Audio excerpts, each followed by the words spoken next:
तुम्हाला असं कधी वाटलंय का आपला आवाज क्लिअर नाही म्हणूनच लोक आपल्याला सिरियसली घेत नाही? I feel the same. नमस्कार मंडळी, मी यशराज सावंत. तुमचं सर्वांचं स्वागत आहे माझ्या एक नवीन ब्लॉग मध्ये. सुरुवातीला जेव्हा मी व्हिडिओ बनवत होतो तेव्हा लोक बोलायचे कॉन्टेंट मस्त आहे, पण व्हिडिओला क्वालिटी नाही आणि व्हॉइस क्लिअर येत नाही. 2 महिन्यापूर्वी व्हिडिओ क्वालिटी इंप्रूव्ह करण्यासाठी माझ्या वडिलांनी मला नवी मोबाईल गिफ्ट केला. मग काय व्हिडिओ क्वालिटी इंप्रूव्ह झाल्याच्या नंतर रिझल्ट पण लगेच दिसायला लागले. आता फक्त बारी होती व्हॉइस क्वालिटी. पहिले प्रोडक्ट आलं, मग पप्पानी फोन पे केलं. हा माईक माझ्या छोट्या काकाचा होता, त्यांनी ज्या प्राइस मध्ये घेतला त्याच प्राइस मध्ये मला दिला. आता व्हिडिओ क्वालिटी पण इंप्रूव्ह झाली आहे आणि व्हॉइस क्वालिटी सुद्धा.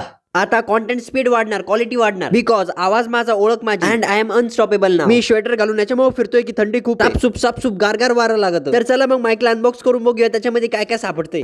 ज्यावेळेस आपण बॉक्स खोलतो, एक माईकचा डब्बा आणि एक ऍक्सेसरी बॉक्स भेटतो. काय प्रीमियम क्वालिटी बघा ना. ज्यावेळेस डब्बी उघडून बघितली त्याच्यामध्ये 2 माईक आणि एक RX होते, आणि ऍक्सेसरीज बॉक्स मध्ये एक पाकिट सापडलं. त्याच्यामध्ये 2 माईकचे कानं होते, एक C टाइप चार्जिंग केबल आणि iOS युजर साठी पिन. आता मी तुम्हाला रोज बेटर क्वालिटीची व्हिडिओ देणार, बेटर स्टोरी लाईन देणार, कारण मी इम्प्रूव्ह होतो. अँड मंडळी, यू डिझर्व द बेस्ट. आजच्या व्हिडिओ मध्ये तुम्हाला माझा आवाज कसा वाटला कमेंट करा. मला अजून पण फॉलो नसेल केलं तर पटकन फॉलो करा. भेटूया उद्याच्या ब्लॉग मध्ये. जय महाराष्ट्र.